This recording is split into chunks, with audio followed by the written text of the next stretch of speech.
Aujourd'hui dans Mythbusters, des idées de génie. Aujourd'hui, la météo prévoit des ondées scientifiques.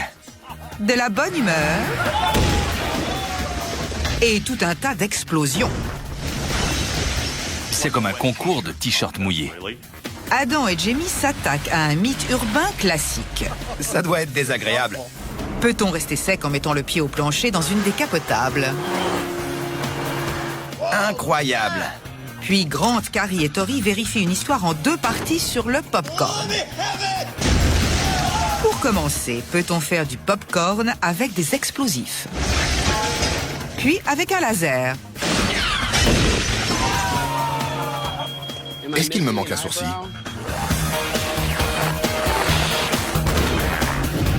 Qui sont les Mythbusters? Adam Savage Est-ce qu'il me manque un sourcil? et Jamie Heineman. En général, on touche pas à la moustache. À eux deux, ils ont plus de 30 ans d'expérience dans le domaine des effets spéciaux.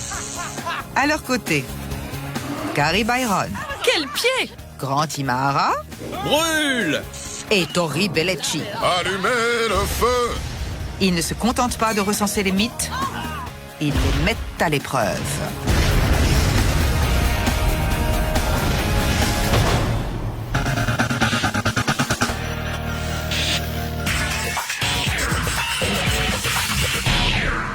Pourquoi on a des parapluies? Ils vont servir à illustrer une image. Voilà le tableau. Tu es en pleine crise de la quarantaine et tu cours dépenser un paquet de fric dans une décapotable haut de gamme. D'accord. Maintenant, imagine-toi au volant. Il se met à pleuvoir, que fais-tu? Je m'arrête pour fermer la capote. Haha, d'après nos fans sur le net, tu as tout faux. Au lieu de perdre du temps à fermer la capote, tu devrais accélérer le plus possible. Car au-delà d'une certaine vitesse, l'eau ne tombe plus dans l'habitacle. Ça m'a l'air dangereux. Ça m'a l'air sympa à vérifier. Aérodynamique, conduite dangereuse sur route humide et un mythe urbain classique. C'est pile dans les cordes des Mythbusters. Les téléspectateurs s'interrogent. S'il se met à pleuvoir et que la capote est baissée, reste-t-on sec en mettant la gomme? Donc, on va conduire une super caisse très vite sous la pluie. Oui, mais comme on est en Californie, ça va être difficile. Comme pour le mythe, courir sous la pluie. On va devoir faire tomber la pluie nous-mêmes. Ça demande un peu de boulot, mais on devrait s'en sortir. On va quand même conduire une super caisse très vite sous la pluie. Oui, mais on se calme, Fangio. Avant, on devrait faire quelques tests sur ce modèle réduit. L'arroser d'eau et regarder les images au ralenti pour voir s'il y a le début d'une preuve. Et après, on va conduire une super caisse très vite sous la pluie. D'accord. On va prendre des cours de conduite, mouiller une piste et ensuite on pourra conduire une super caisse, ça te va? Oui. Donc, pour faire plaisir aux mordus de la vitesse, les tests en atelier sont remis à plus tard. Avant toute chose, on va prendre des cours de conduite par temps de pluie. Et il n'y a rien de tel pour ça qu'une magnifique journée sous le soleil de Californie. Mais en bon scout toujours prêt, Jamie et Adam ont apporté de quoi faire tomber la pluie. J'ai fait un arc-en-ciel, regardez! On va bien s'amuser. Voilà pour la pluie, il ne manque plus que la décapotable.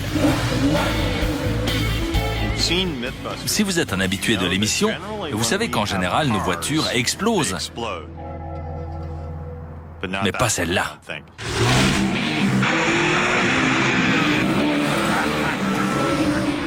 La classe. Je sais ce que je veux pour Noël. Et voici l'homme qui va les former à la conduite sur route mouillée. Brian Fraser. Toutes les personnes amenées à conduire des véhicules d'urgence, les policiers, les pompiers, les ambulanciers, doivent suivre une formation spéciale dispensée par Brian. Attention au sous-virage. Si tu tournes plus ton volant, tu prendras un virage plus serré. D'accord. Si c'était ma voiture, je ne laisserais pas Adam la conduire. C'est un peu dur, mais vu les antécédents de Adam et le fait qu'il a abusé du café, c'est assez juste.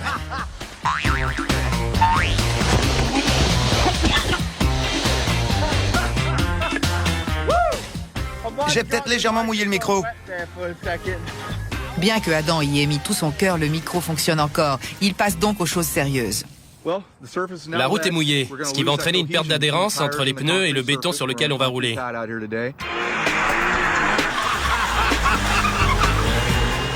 Il y a aussi des risques d'aquaplaning s'il y a des flaques d'eau. Dans ce cas-là, il faut relâcher l'accélérateur sans freiner, car ça ne ferait qu'aggraver le phénomène. Et en plus, il faut éviter de donner des coups de volant. Pour garder le contrôle du véhicule, il faut essayer de maintenir sa trajectoire et lever le pied de l'accélérateur.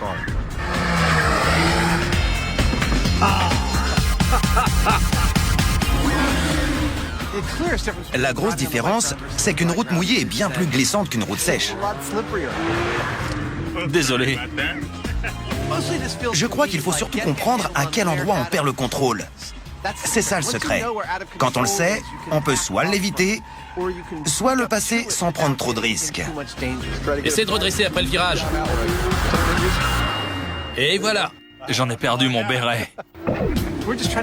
On essaie juste de s'habituer à ce genre de scénario. Comme ça, si ça nous arrive le jour du test, on saura maîtriser la situation. C'est essentiel. En se formant à la conduite sur route mouillée, ils seront certains de ne pas perdre leur sang-froid lors du vrai test. Ce qui veut dire qu'ils sont prêts à passer à l'étape suivante. Et voilà le travail. J'en perds toujours mon béret.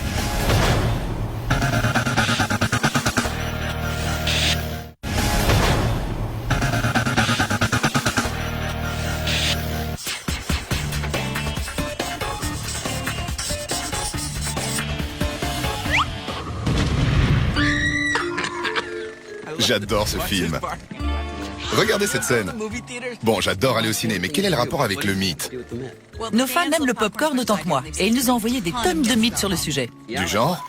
Faire du popcorn avec des explosifs. Comment c'est censé marcher? Selon nos fans, une explosion produirait juste assez de chaleur pour faire du popcorn. Cool.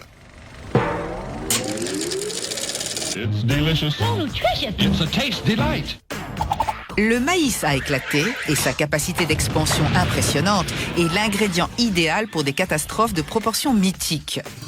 Les fans veulent également savoir si on peut faire du popcorn avec des méthodes plus explosives. Bon, comment va-t-on tester ce mythe? Il circule sous plusieurs formes. D'une torpille qui percute un bateau transportant du maïs à éclater à un accident industriel dans une usine de popcorn. Alors, qu'est-ce qu'on fait? On devrait choisir nos explosions préférées et les utiliser pour ce mythe. Ça va être marrant. Oh, c'est là qu'elle meurt. Malgré différentes origines plutôt folkloriques pour ce mythe, le postulat de départ reste identique. La chaleur et la pression produites par une explosion font éclater les grains de maïs en un instant. Pour tester cette théorie de base, l'équipe ressort deux grands classiques du passé et les reproduit sur le site des explosions. En premier, On a un mythe sur James Bond, celui de la bouteille de propane qui explose. Si ça marche pas, je comprends plus rien. On va fixer du C4 sur la bouteille de propane, placer des grains de maïs sur le dessus et voir si on obtient une pluie de popcorn. On sait que c'est la chaleur qui fait éclater les grains de maïs pour qu'ils deviennent du popcorn. On peut en faire sur une simple cuisinière. À mon avis, la boule de feu devrait être assez importante pour produire la chaleur nécessaire pour faire du popcorn.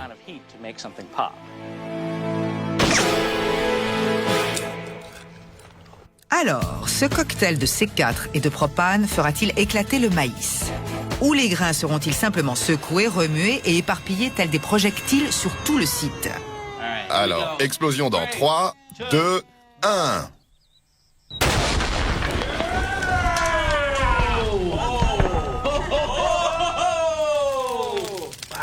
C'était bien chaud. Vous croyez que ça a marché? Aucune idée. C'est la question brûlante. Mais à l'épicentre de la catastrophe, les signes ne sont pas bons. Il y a plein de grains non éclatés au sol. Pas de popcorn. Pas du tout? Non. Il y a de l'alu là-bas. Apparemment, la force de l'explosion et l'expansion rapide de la boule de feu ont projeté les grains de tous les côtés sans les cuire ni les faire éclater. Mon empire de popcorn au propane! Non! Donc le propane n'a pas fait éclater les grains. On s'attendait à obtenir cette grosse boule de feu, mais apparemment, elle n'a pas suffi à fabriquer du popcorn. La chaleur ne devait pas être assez intense ni assez soutenue pour que les grains éclatent. Ça les a simplement éparpillés. Prochaine étape, Du popcorn? au colorant à café. Oui.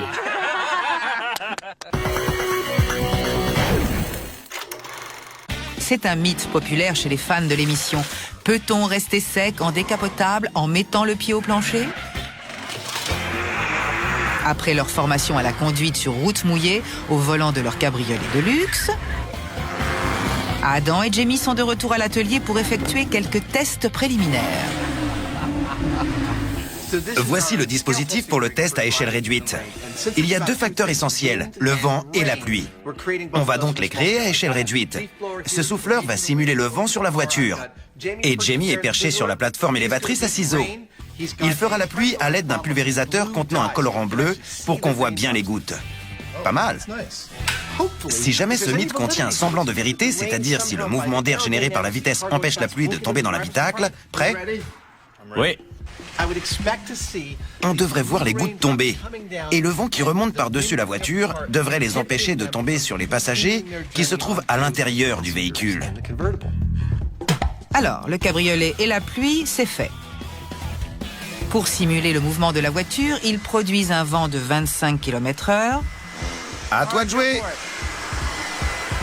Pas mal. Puis un ouragan à échelle réduite avec un vent de 50 km/h. J'ai presque l'impression d'être au volant. Ce qui fait dire à Adam que ce mythe, ce n'est pas du vent. Nos tests à échelle réduite s'avèrent plutôt fructueux. Ce mythe est peut-être plausible. Les tests laissent penser que ce mythe peut être fondé. Au fur et à mesure de ces 3 tests, de la pluie et pas de vent, puis un vent léger à 25 km/h, et enfin un vent plus fort à 50 km/h. On a vu une sorte de bulle d'air se former au-dessus de l'habitacle et repousser les gouttes de pluie. Oui, on voit les gouttes en quelque sorte sauter par-dessus. Mais la pluie et le vent ne sont pas toujours fiables à cette échelle. On va devoir le faire à échelle normale. Je savais que tu dirais ça. On va devoir mettre la gomme au volant d'un cabriolet. Mais avant de passer à la conduite dangereuse sur route mouillée, Adam soulève quelques problèmes. Le premier problème, c'est que cette décapotable nous a été prêtée par un ami qui est fan de l'émission. Elle vaut plus de 70 000 € et nous sommes dans Mythbusters. Le simple fait que nous soyons à proximité, c'est déjà risqué pour cette pauvre voiture. Le second problème, c'est qu'on doit trouver un moyen de vérifier si la pluie pénètre dans l'habitacle tout en roulant à grande vitesse. C'est un peu plus compliqué que pour le mythe courir sous la pluie. 785 grammes. Donc 18 grammes d'eau. On doit réussir à collecter l'eau qui va tomber dans la voiture. Mais comme il ne s'agit que de gouttes, on ne peut pas installer un entonnoir, un collecteur ou un instrument électronique. Parfait. Je me suis dit qu'on pourrait mettre quelque chose qui change d'aspect au contact de l'eau. Et j'ai pensé au papier de soie. Et quand il est sec, il est opaque, on ne voit rien à travers. Mais s'il est mouillé, on voit une tache apparaître, ce qui indique clairement la présence d'eau. C'est comme un concours de t-shirts mouillés. Ça révèle ce qui se cache en dessous.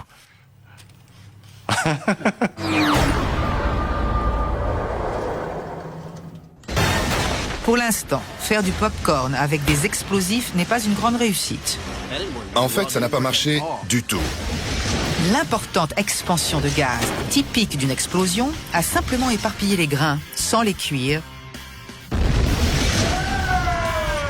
Mais notre trio intrépide n'a pas encore mis le feu à sa dernière source d'explosion.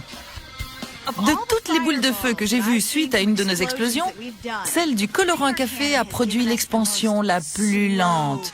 La poudre est projetée en l'air et là...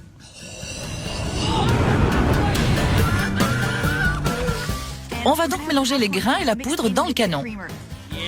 Et une catastrophe annoncée, une! Et du popcorn avec de la chance. La poudre va peut-être coller aux grains de maïs et ainsi les maintenir suffisamment au chaud pour faire du popcorn. Les fans de grosses explosions auront remarqué que ça n'en sera pas une à proprement parler. Mais dans les divers scénarios du mythe, une boule de feu aurait très bien pu être à l'origine de l'incident qui a été rapporté. C'est prêt. On va pouvoir allumer la fusée éclairante. Alors je vous retrouve derrière l'écran de protection. Faisons un peu de popcorn. Je suis très optimiste. Il y a des chances que ça fonctionne. Vous devriez vous éloigner. Pas de problème. L'idée, c'est de mettre le feu au canon, la poudre s'envole avec les grains, qui sont pris dans les flammes, et au final, on a du popcorn. C'est bon. D'accord. 3, 2, 1...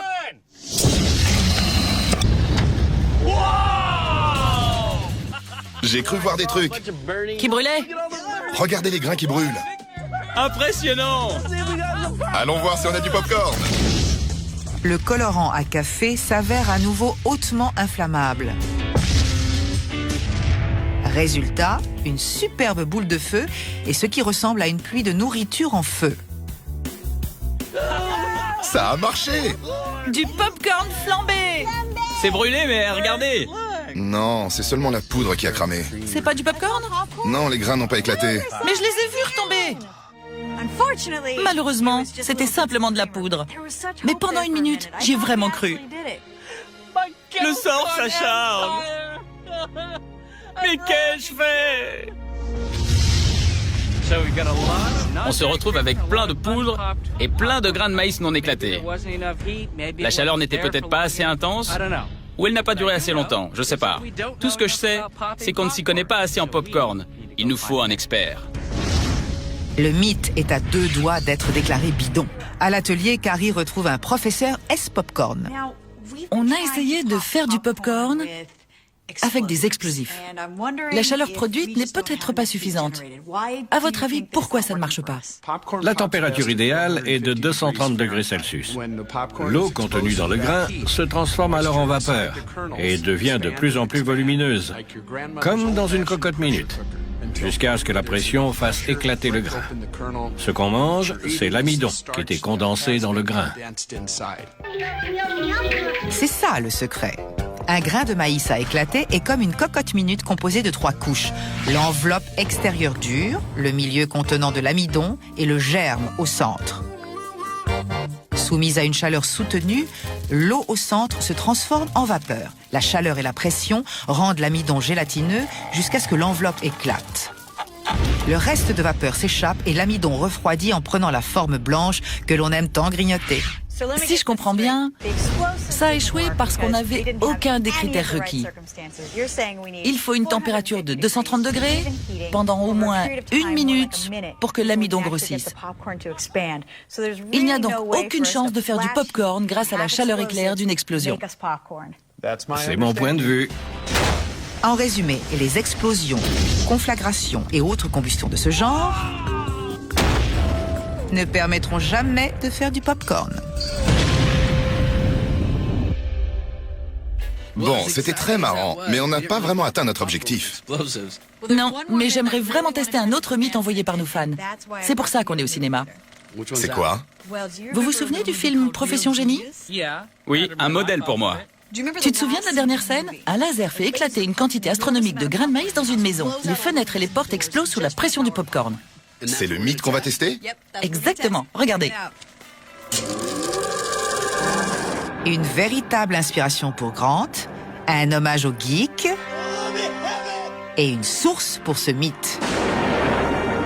Un laser de 5 MW peut-il faire éclater une énorme boule de grains de maïs? Et le popcorn en expansion peut-il vraiment détruire une maison? On doit déjà découvrir si on peut faire du popcorn avec un laser. Et déterminer la force générée par le popcorn en expansion.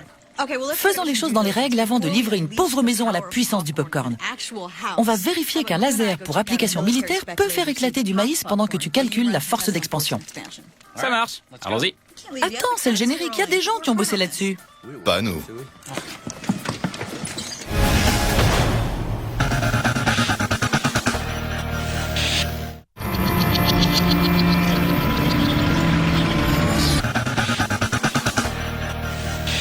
Jamie et Adam installent un simulateur de pluie sur une piste d'aviation. Ça fait un peu Iwo Jima. car pour vérifier le mythe selon lequel la vitesse maintient au sec, Saperlipopette. ils doivent faire tomber la pluie quand bon leur semble. Salut! Ils font donc un petit retour aux sources. Tout comme Miss Buster, l'industrie cinématographique n'attend pas que le temps lui soit favorable. Elle crée sa propre météo grâce à cet appareil, une rampe à pluie. C'est bon. Elle projette de l'eau grâce à ses 6 ajutages. Si vous avez besoin de simuler des pluies torrentielles, elle peut faire couler 4500 litres d'eau par minute. Aujourd'hui, ces 2 rampes vont créer une zone de pluie sur 60 mètres de long. L'équipe est prête à faire un premier test. Tout est en place et branché. On va maintenant tester les rampes. Je vais pressuriser les rampes jusqu'à ce que l'eau se mette à jaillir des ajutages. Et ce, pour plusieurs raisons. La quantité d'eau est idéale pour notre test. Ça représente 5 cm de pluie par heure. Premièrement, il y a environ 270 kg d'eau par rampe. Ça fait lourd. La distribution du poids peut changer et elles peuvent tanguer. On doit être capable de les maîtriser. Deuxièmement, il y a une légère brise d'ouest en est. On veut vérifier que la pluie tombe bien sur le chemin de la voiture pour pouvoir déplacer le matériel si besoin est. C'est parfait. La pluie est prête à tomber, les caméras sont prêtes à tourner, il ne manque plus que la star, le cabriolet. On va protéger la sellerie et installer le dispositif de collecte d'eau. Ça marche. On a légèrement modifié la voiture pour en faire un instrument de collecte de données pour notre test. Comme c'est une voiture de luxe, on a protégé l'intérieur avec du tissu absorbant pour ne pas l'abîmer. Ensuite, pour mesurer avec précision la quantité d'eau qui pénètre dans l'habitacle, on a mis ces 2 planches faites de contreplaqué peint et recouvertes de papier de soie. La moindre goutte va laisser une marque bien visible et facile à mesurer. Ça nous permettra de faire une analyse comparative de la quantité d'eau qui entre dans l'habitacle selon les différentes conditions testées. Allez, au boulot! D'accord. Au boulot veut dire, utilisons ce sympathique formateur de conduite comme cobaye. Le plus gros risque, lors de ce test, c'est de faire un aquaplaning. Autrement dit, que la voiture glisse sur le coussin d'eau et qu'on perde le contrôle. Bon, feu vert pour la pluie et Brian.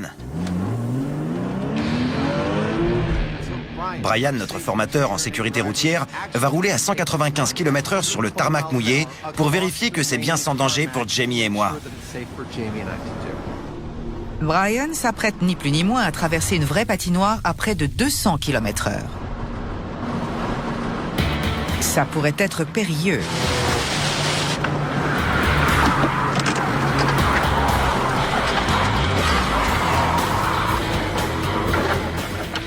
D'accord.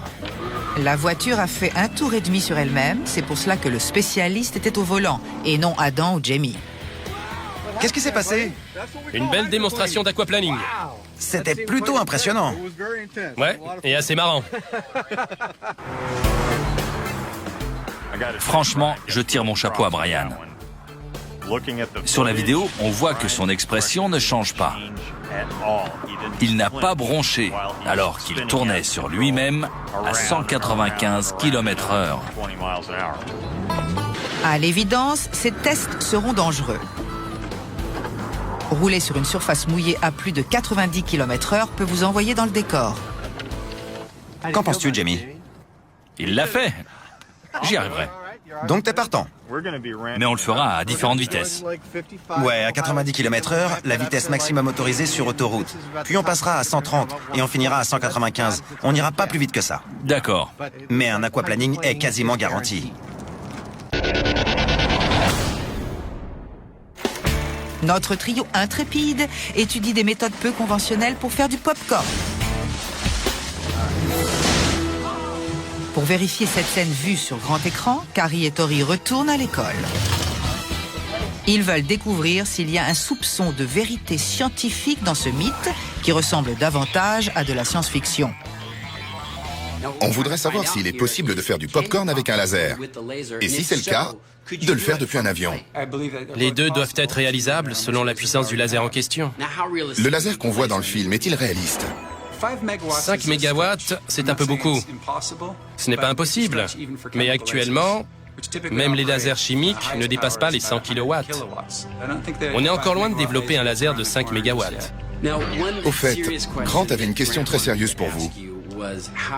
Les sabres laser, c'est pour bientôt? Ah, c'est top secret. Aussi farfelu que cela puisse paraître, il y a un grain de vérité dans ce mythe. Et pour prouver le concept, Je prends un grain de maïs à éclater. Voilà. il pointe dessus un laser de 10 watts.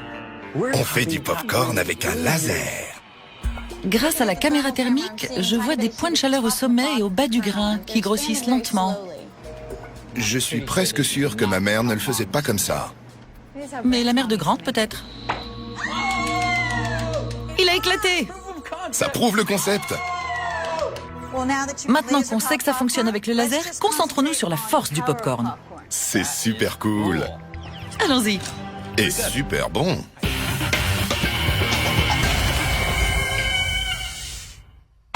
Dans la deuxième partie de Popcorn en folie, On fait du popcorn avec un laser.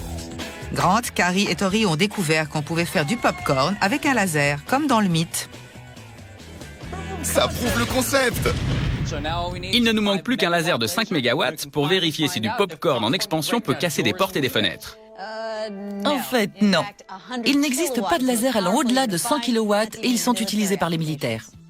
Donc on ne trouvera jamais un laser assez puissant pour faire éclater une maison avec du popcorn. On peut peut-être remplacer le laser par une autre source de chaleur. La chaleur par induction. Il faut juste remplacer l'aluminium par un récipient en acier. Ça me paraît logique. Adieu le laser de science-fiction d'une puissance de 5 mégawatts. Bonjour la poêle gigantesque en acier chauffé par induction électromagnétique. On essaye de savoir si le popcorn en expansion a assez de force pour faire exploser les portes et les fenêtres d'une maison. On a confirmé qu'un laser pouvait faire du popcorn, mais on ne trouvera jamais un laser assez puissant pour faire éclater une maison pleine de popcorn. Donc, je vais fabriquer une poêle. Mais pas une poêle normale. Une gigantesque poêle en acier chauffée par induction. Ça va être de la folie. C'est une sacrée poêle, mais pas assez grande pour contenir une maison.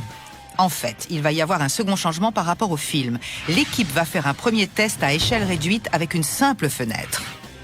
Dans le film, les fenêtres sont le point faible. Donc j'en construis une en rajoutant des murs qui servent de couvercle à notre poêle. Si le mythe est vrai, les grains devraient éclater et grâce à la force surnaturelle du popcorn, devraient casser la fenêtre et se répandre à l'extérieur. On va mettre de l'huile de coco dans le fond de la poêle pour bien répartir la chaleur. Ça sent le popcorn. Puis, on va mettre des grains de maïs sur 2 cm d'épaisseur. Selon les calculs de Grant, les grains éclatés devraient occuper un espace de 50 cm d'épaisseur. Comme la fenêtre n'est qu'à 15 cm au-dessus des grains crus, on devrait vite savoir si le popcorn a les moyens de se faire la malle. Avec ce test, on cherche à savoir si la force du popcorn en expansion est suffisante pour casser la fenêtre. Et c'est parti! J'ai déterminé que le popcorn produisait 0,015 bar de pression. Allez! 1, 2, 3! Allez! Un petit effort, casser la fenêtre! Ça peut paraître un peu léger, mais il faut tenir compte de la surface de la fenêtre, près de 6500 cm². Donc, on a une pression potentielle de 15 bars. Mais Grant a beau remuer les grains de tout son cœur, Allez, Grant! C'est l'occasion ou jamais de nous montrer ce que tu vaux, fiston!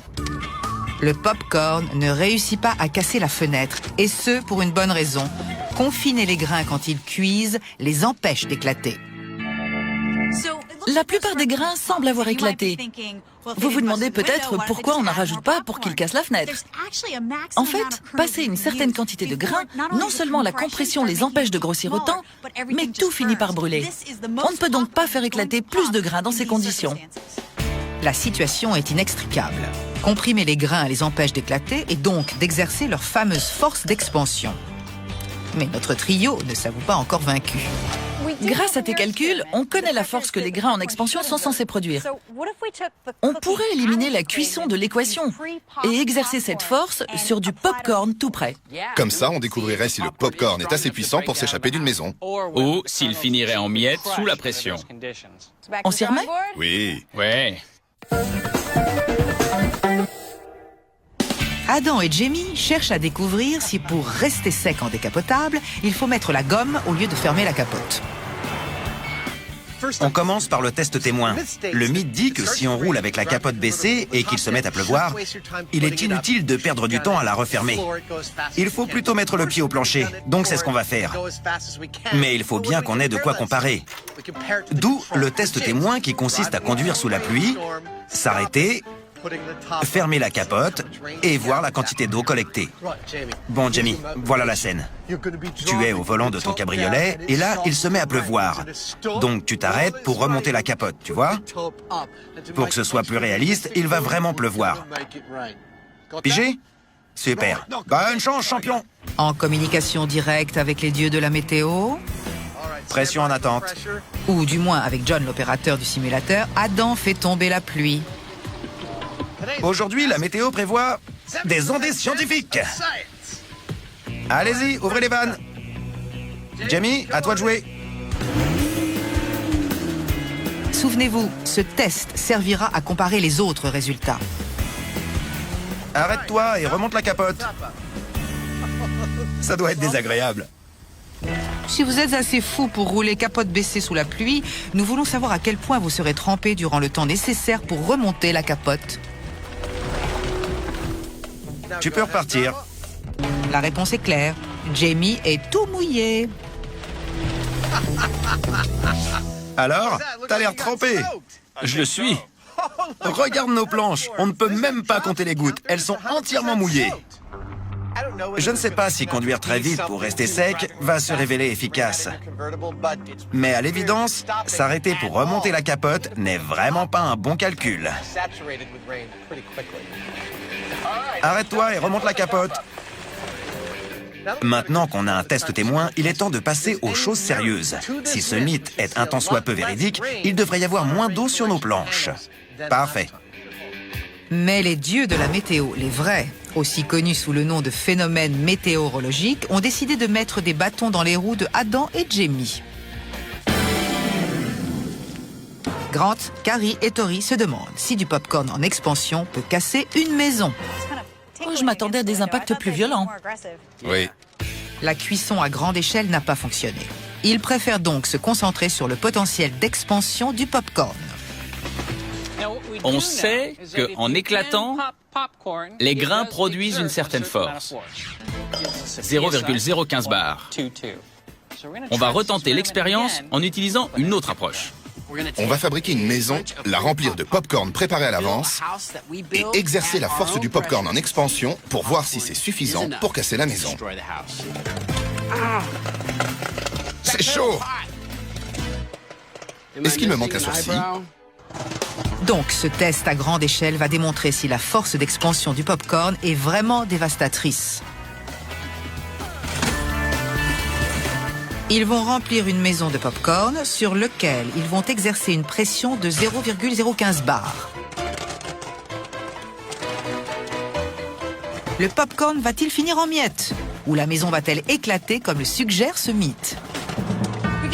On a calculé que pour remplir une maison de 1,80 m par 1,80 m par 1,80 m, il nous faut 30 sacs poubelles de 240 litres. Donc on fait tourner 6 machines à popcorn en même temps et en permanence pour pouvoir remplir la maison. Une fois les 30 sacs remplis, les aspirateurs à 4 pattes de Carrie entrent en piste et l'équipe peut passer à l'étape suivante. La maison est construite aux normes et en accéléré. Grant peut enfin s'occuper du piston, bien plus gros que nécessaire, qui exercera la force du popcorn. Et voilà! Non, je ne cherche pas à compenser. Je me tiens sous ce qui servira de plancher à notre maison. On va remplir la maison de popcorn et ce piston va pousser sur le plancher. Ça rentre. On va d'abord exercer la force produite par le popcorn en expansion pour voir ce qui arriverait à la maison si on parvenait à faire éclater tous les grains de maïs. Le popcorn va peut-être pousser vers le haut et casser les fenêtres. Ou alors, il ne se passera absolument rien. Tous les sacs de popcorn sont vidés dans la maison. Étape suivante. Maintenant, on va mettre le piston en marche, soulever la plateforme pour que le popcorn arrive au niveau du toit, Je ferme la maison. D'accord. régler le piston à la force d'expansion du popcorn Et là, on sera prêt. C'est parti, la pompe est branchée. Oui. Vous êtes prêts? Alors, force normale du popcorn en expansion. 3, 2, 1... Ça bouge. Ouais, lentement. Tu entends des craquements? Oui. Quelque chose va éclater. Le popcorn ou la maison? En fait, ni l'un ni l'autre. La force du popcorn en expansion, qui selon les calculs de Grant s'élève à 0,015 bar, soit la force exercée par le piston, n'est pas assez puissante pour provoquer le moindre dégât. C'est monté de 2,5 cm puis ça s'est arrêté. La force du popcorn n'est pas assez importante. Bon. Pour résumer, la force d'expansion du popcorn n'arrive même pas à faire une bosse sur la porte ou à fissurer la fenêtre. Conclusion? Cette partie du mythe semble vraiment bidon. Ouais, bidon. Bidon. Mais vous savez, on a une maison remplie de popcorn. Et si on augmentait la pression pour voir ce que ça donne? Je veux savoir qui va craquer en premier, la maison ou le popcorn? Vas-y. Explosons cette maison. Allez, le piston de Grant est poussé au maximum. 3, 2, 1... Ce test est clairement une excuse pour détruire quelque chose. Mais la question est de savoir si c'est le popcorn qui va finir en miettes ou la maison qui va éclater en morceaux. Au final, le popcorn s'en sort vainqueur. Ça a soulevé le toit. Impressionnant. La puissance du popcorn! Enfin, c'est plutôt le piston géant de Grant. C'était pas vraiment la force du popcorn. Il y avait combien de kiloforce? 15 000. Le popcorn a juste servi d'intercalaire. Ouais. Ce n'est donc pas la force du popcorn qui a détruit la maison. Non. Mais c'était cool.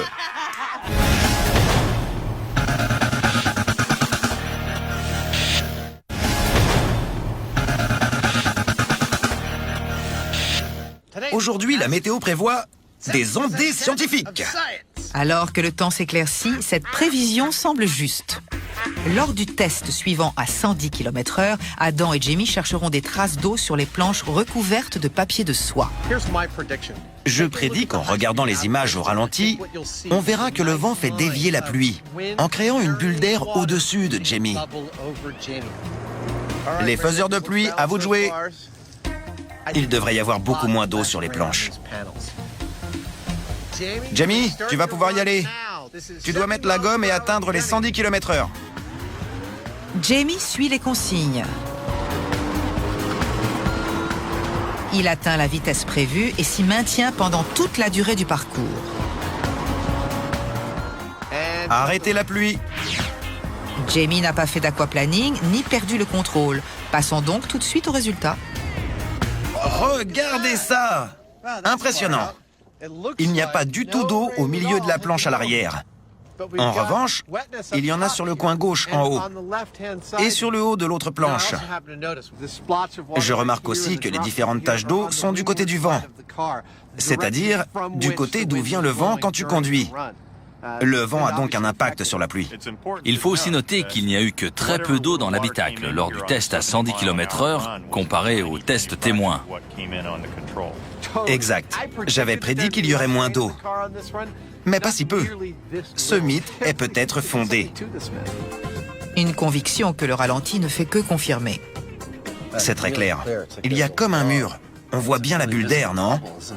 Oui, c'est à ça que sert le pare-brise. De toute évidence. Sur le ralenti, on voit distinctement que la pluie qui tombait sur la voiture passait en fait par-dessus l'habitacle. Il n'y a eu que très peu de gouttes à l'intérieur et elles étaient dues à une sorte de turbulence à l'extérieur de la voiture. Mais nos compères sont loin d'avoir terminé. Adam, qui observera de loin et au sec, pense qu'il faut aller encore plus vite. Selon moi, on devrait essayer à 160 km/h pour voir si les planches ressortent complètement sèches. À ta place, je laisserai l'anti-patinage. Mais Brian, notre expert en sécurité, leur suggère de ne pas dépasser les 145 km/h, étant donné que la piste a été davantage mouillée par la vraie pluie.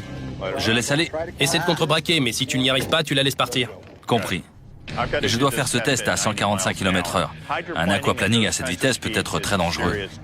Rappelez-vous ce qui est arrivé à Brian à 195 km/h.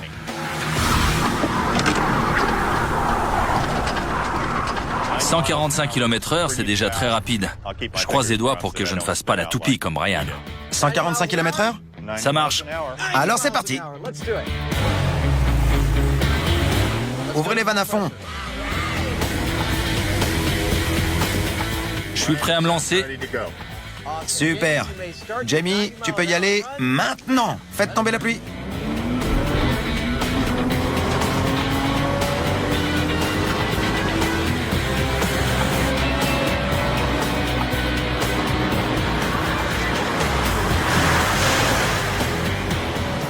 Arrêtez la pluie. Bien joué, Jamie.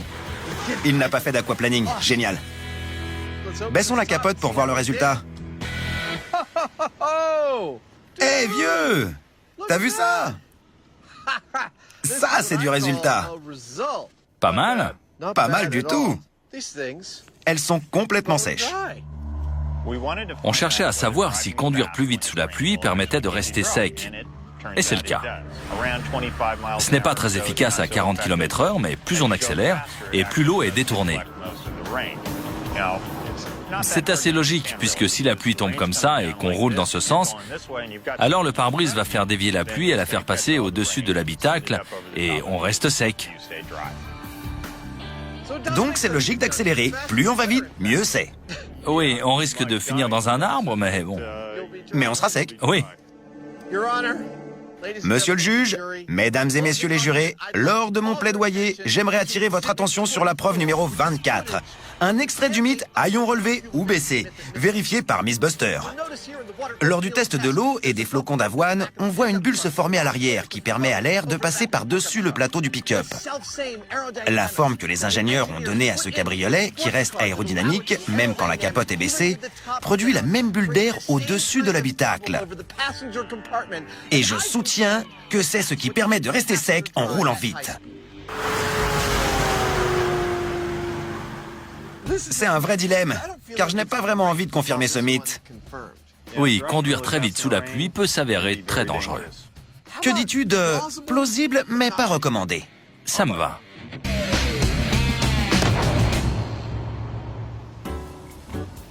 Je trouve que ces parapluies sont un bon compromis. Pour un cabriolet? Oui. Un cabriolet très sportif? Je crois pas. Ils sont déjà sur le point de s'envoler. Ouais.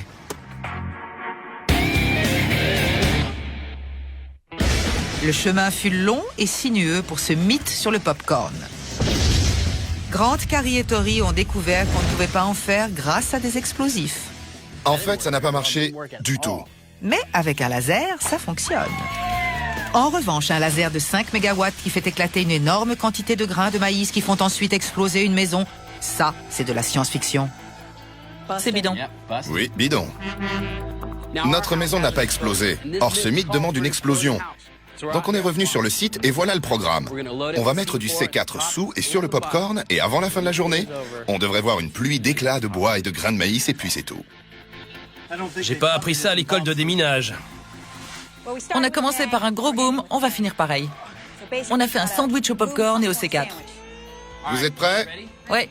3, 2, 1... Regardez, il pleut du maïs. Et des bouts de maison aussi. Ça alors. C'est ce que j'appelle exploser une maison avec du popcorn. Enfin, pas vraiment du popcorn, mais du C4 entouré de popcorn. Pour obtenir ce résultat, on a dû vraiment s'éloigner de la réalité scientifique. Le popcorn n'a pas explosé la maison, ni les fenêtres. Il n'a pas fait grand-chose en fait.